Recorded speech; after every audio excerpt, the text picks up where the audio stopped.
Welcome to Jyotika मंत्रा। कैसे हैं आप सब? आई होप आप सभी खुश होंगे, स्वस्थ होंगे और मौज में होंगे। हाजिर हैं हम एक नई वीडियो के साथ, एक नए टॉपिक के साथ। लेकिन उससे पहले अगर आपने अभी तक मेरे चैनल को सब्सक्राइब नहीं किया तो मेरे चैनल को सब्सक्राइब करें और बेल नोटिफिकेशन को क्लिक करना ना भूलें, जिससे नए वीडियोज़ आप तक पहुँचते रहें। और अगर वीडियोज़ अच्छे लगते हैं तो इन्हें लाइक और शेयर अवश्य करें। तो चलिए चलते हैं हमारे आज के वीडियो में हम बात करेंगे प्रदोष व्रत के बारे में। प्रदोष व्रत कब है, शुभ मुहूर्त क्या है और प्रदोष व्रत की कथा के बारे में आज हम आपको बताएंगे। प्रदोष व्रत 2 या 3 मई को है, ये कन्फ्यूज़न है, तो अभी आपको हम बताते हैं इस रिगार्डिंग। वैशाख मास के शुक्ल पक्ष का प्रदोष व्रत 2 या 3 मई कब रखा जाएगा? दरअसल त्रयोदशी तिथि का आरंभ 2 मई को हो रहा है। 2 मई को रात को 11:17 से त्रयोदशी तिथि आरंभ हो रही है। अगले दिन 3 मई तक रहेगी। तो उदय तिथि के अनुसार 3 मई को ही त्रयोदशी तिथि के अनुसार प्रदोष व्रत 3 मई को रखा जाएगा। प्रदोष व्रत बुधवार को 3 मई को रखा जाएगा। मुहूर्त क्या है शुभ? वैशाख शुक्ल पक्ष की त्रयोदशी तिथि के अनुसार शुभ मुहूर्त रहेगा शाम 6:57 से लेकर 9:06 तक रहेगा। और कहते हैं कि बुधवार का दिन प्रदोष व्रत रखने से व्यक्ति को बुध ग्रह से संबंधित जो दोष होते हैं वो सभी समाप्त हो जाते हैं। तो इस दिन आप बुध ग्रह के मंत्र का भी जाप कर सकते हैं। इसके अलावा प्रदोष व्रत के नियम क्या होते हैं? प्रदोष व्रत के दिन हमें सुबह जल्दी उठकर स्नान आदि के बाद भगवान शिव की उपासना करनी चाहिए। और जो लोग व्रत रखते हैं उन्हें अन्न ग्रहण नहीं करना चाहिए। आप चाहे तो फलाहार कर सकते हैं। और इसके साथ ही जो व्रती इंसान होता है उसको क्रोध करने से बचना चाहिए। अपने व्यवहार को नरम रखना चाहिए। अपने मन में नकारात्मक विचार नहीं आने देने चाहिए। साथ ही इस दिन व्यक्ति को ब्रह्मचर्य का पालन भी करना चाहिए। और शाम के समय भगवान शिव की उपासना करने से पहले स्नान जरूर करना चाहिए। इसके बाद ही पूजा करनी चाहिए। तो ये थे प्रदोष व्रत का शुभ मुहूर्त हो गया और हमें क्या करना चाहिए क्या नहीं करना चाहिए इसके बारे में हो गया।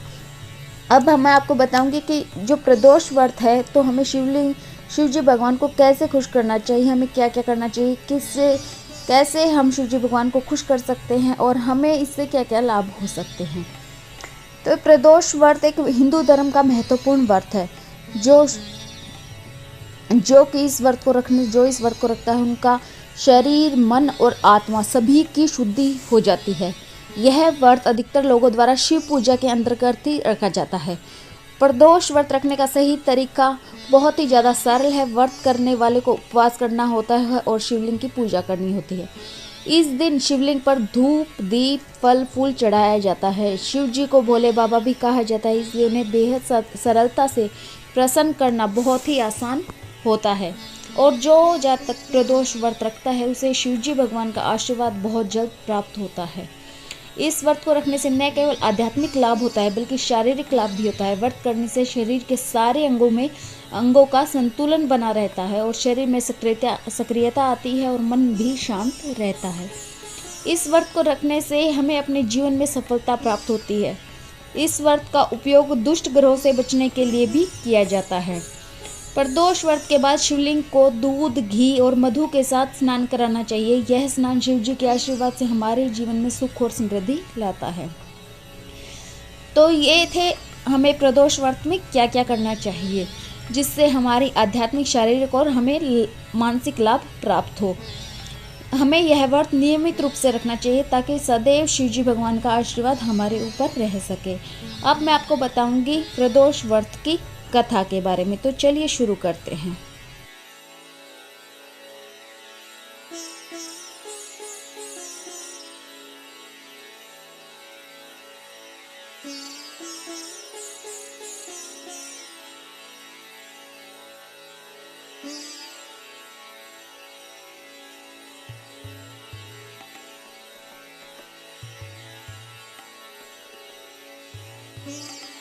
प्राचीन काल में एक गरीब पुजारी हुआ करता था। उस पुजारी की मृत्यु के बाद उसकी विधवा पत्नी अपने भरण पोषण के लिए पुत्र को साथ लेकर भीख मांगती हुई शाम तक घर वापस आते थे।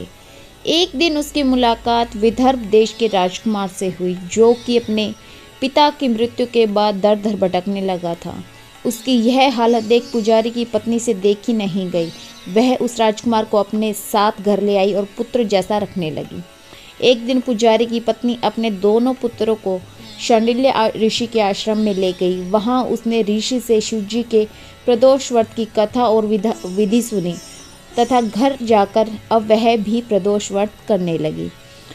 एक बार दोनों बालक वन में घूम रहे थे। उनमें से पुजारी का बेटा तो घर लौट गया, परंतु राजकुमार वन में ही रह गया। उस राजकुमार ने गंधर्व कन्या को क्रीड़ा करते हुए देखा तो उनसे बात करने लगा। उस कन्या का नाम अंशुमति था। उस दिन वह राजकुमार घर देरी से लौटा।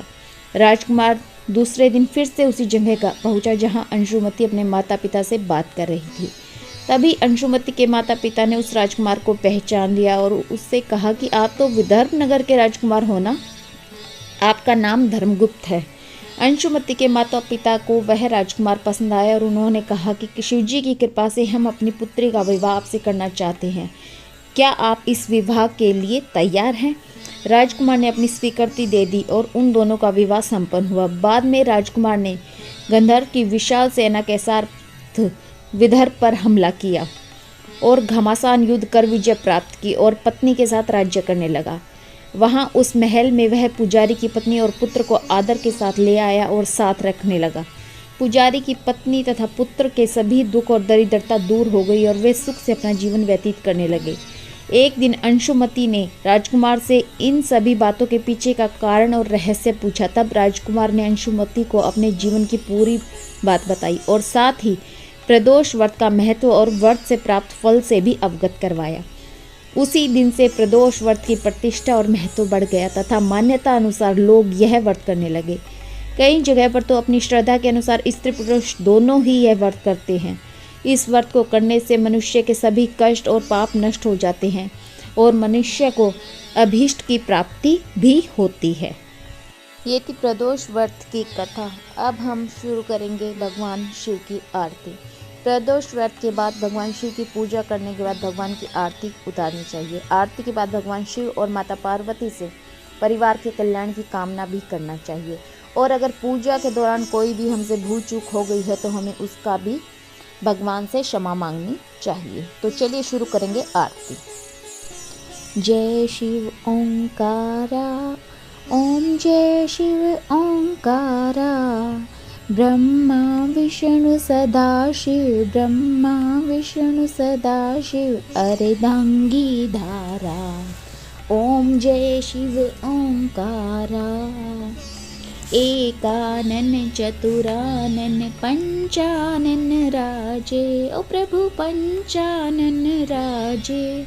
हंसासन गरुडासन, हंसासन गरुडासन। वृषवाहन साजी, ओम जय शिव ओंकारा। दो भुज चार चतुर्भुज, 10 भुज अति सोहे। प्रभु 10 भुज अति सोहे। त्रिगुण रूप निरखते, त्रिगुण रूप निरखते। त्रिभुवन जन मोहे, ओम जय शिव ओंकारा। अक्षमाला वनमाला मुंडमाला धारी, प्रभु मुंडमाला धारी। त्रिपुरारी कंसारी करमाला धारी, ओम जय शिव ओंकारा। श्वेतांबर पीतांबर बाघंबर अंगे, प्रभु बाघंबर अंगे। सनकादिक ब्रह्म गुरुडादिक, सनकादिक गरुडादिक भूतादिक संगे, ओम जय शिव ओंकारा। कर के मध्य कमंडल चक्र त्रिशूलधारी, ओ प्रभु चक्र त्रिशूलधारी। सुखकारी दुखकारी, सुखकारी दुखकारी। जग पालनकारी। ओम जय शिव ओंकारा। ब्रह्मा विष्णु सदा शिव जानत अविवेका। स्वामी जानत अविवेका। प्रणवाक्षर में शोभित ये तीनों एका। ओम जय शिव ओंकारा। लक्ष्मी व सावित्री पार्वती संगा। प्रभु पार्वती संगा।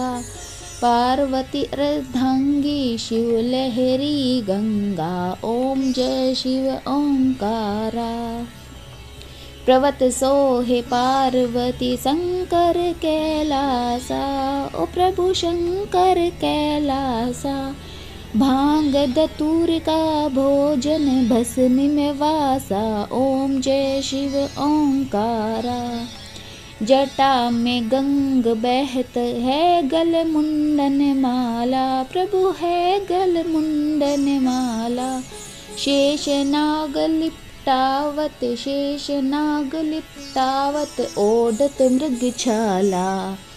ओम जय शिव ओंकारा। काशी में विराजे विश्वनाथ नंदी ब्रह्मचारी। ओ प्रभु नंदी ब्रह्मचारी। नित उठ दर्शन पावत। नित उठ दर्शन पावत महिमा अति भारी। ओम जय शिव ओंकारा। ओम जय शिव ओंकारा। त्रिगुण स्वामी जी की आरती जो कोई नर गावे। स्वामी प्रेम सहित गावे। कहत शिवानंद स्वामी। कहत हरिहर स्वामी। मनवांछित फल पावे। ओम जय शिव ओंकारा।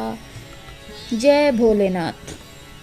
इसी के साथ हम वीडियो का एंड करेंगे। अगर आपको वीडियो अच्छी लगी हो, इन्फॉर्मेशन अच्छी लगी हो तो लाइक और शेयर कर दीजिए। और अगर आपने अभी तक चैनल को सब्सक्राइब नहीं किया तो चैनल को सब्सक्राइब करना ना भूलें, जिससे नए वीडियोस आप तक पहुंचते रहे। तो मिलेंगे बहुत जल्द एक नई वीडियो के साथ, एक नए टॉपिक के साथ। नमस्ते। आप सभी खुश रहें, स्वस्थ रहें। मेरी ब्लेसिंग आपके साथ है। नमस्ते।